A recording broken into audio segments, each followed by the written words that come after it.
Alrighty, let's continue where we left off in the last session with Studio One and Advanced MIDI controllers, touchscreen and iPad. So let's get going with Studio One. Okay, so to bring even more expression to your play, you could use controllers like Monogram controller that can be programmed to your different VSTs or even to your external MIDI controllers or synthesizers. So this can be easily configured. It can be extended as well. So you can bring in on top of this fader type of or slider type of controllers that I have, you can also bring in knobs and rotary controllers. So it provides extensive capabilities from that respect. So if I attach the rotary controllers into it and the button controllers, then I can use that with the faders and the sliders. But anyway, the way you control this one is that you can of course program all of these to have a MIDI configuration. They could also have some specific controls towards Mac OS profiles, modes, and so on and so forth. Anyway, this is a good tool to be used, for example, to bring some expression to your play when playing, for example, synthesizers. You could basically do a modulation from here.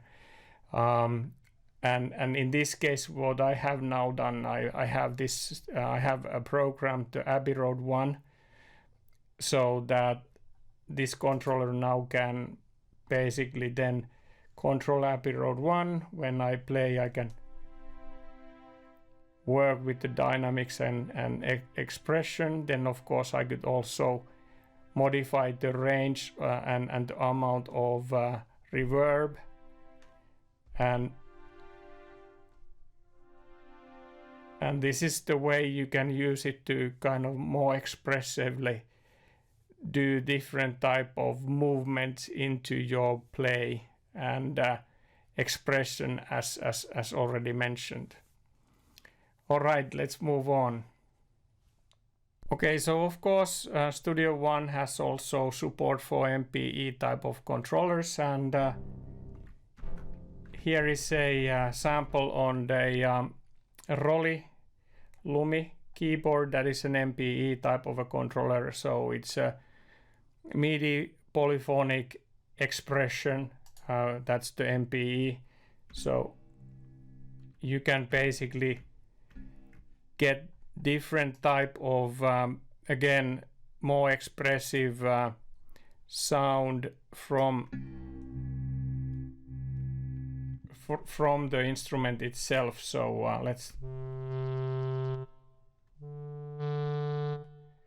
let's take something that basically gives a so you have a kind of a aftertouch that when you press it harder, it gives a more pressure into the instrument, and that is the reason how it then basically sends more MIDI information from the keyboard itself to the Digital Audio Workstation. And there are more and more MPE type of instruments coming that can utilize MPE type of information when playing with ROLI type of keyboards. So this is not the only one which is capable to MPEs, but this is at least one of the most widely used what I have seen. Then they have of course the ROLI keyboard as well, which is even more extensive to the LUMI keyboard. But this is a good to experience and use when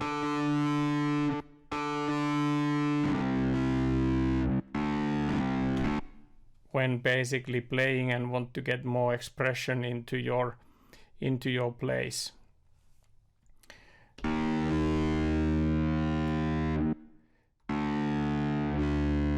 So you can also get like a bit pitch bend or things like that. So let's take.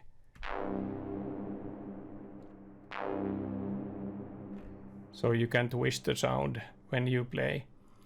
So that's one type of advanced controllers that exist, like MPE type of controllers. Here is one that I have, but there are others as well. So you should check them out if you want to get more expressive when playing your synths. All right, let's move on. Okay, next we will look into StreamDeck and how to use StreamDeck with Studio One.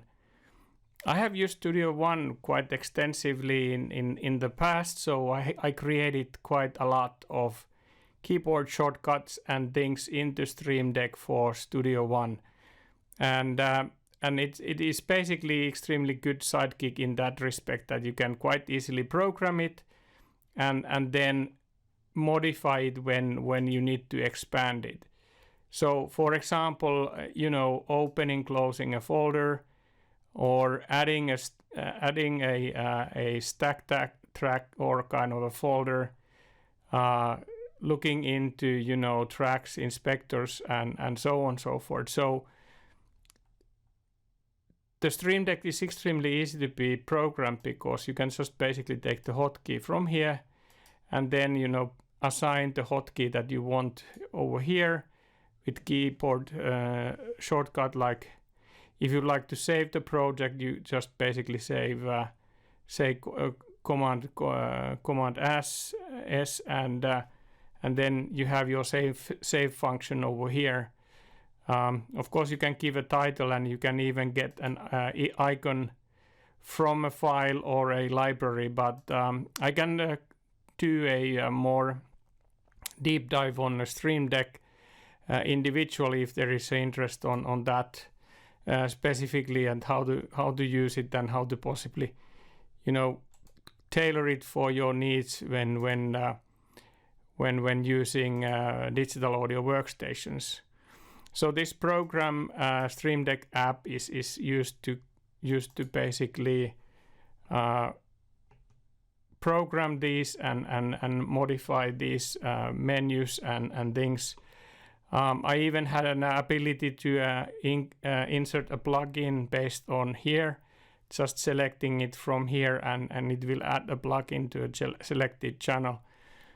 But I lately updated to 6.6 and I haven't refreshed that, so that part doesn't work. I just noticed that. But anyway, let's do a small tour on certain examples what I have here. So I'll close the app and then we can look the controller itself and how then the Studio One reacts to different commands over here. So then of course you can basically then look into mixer. Oh, I need to actually select the Studio One, sorry. So you can look into tracks, you can go into the inspector, you can open and close the mixer. Then I have here a more detailed window in which I can basically then pop up the mixer out from so detach it from the main view. Then I can look and display and close the channels.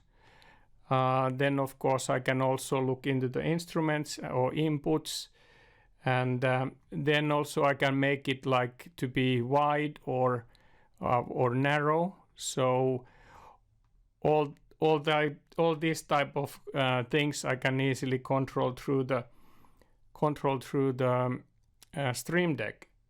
And then of course I can detach it again and close the window, and then of course I can have different type of edit. I have different type of edit commands here to edit, and then if I want to show the automation, I can just move into the automation mode, just pressing the button. And now I don't have any audio files here, but I could launch a Melodyne from here.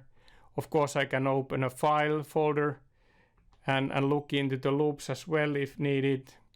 So all that type of things I can do, and then this will basically add a folder track that I can then open and close, and all kind of things that like are handy and you most often use.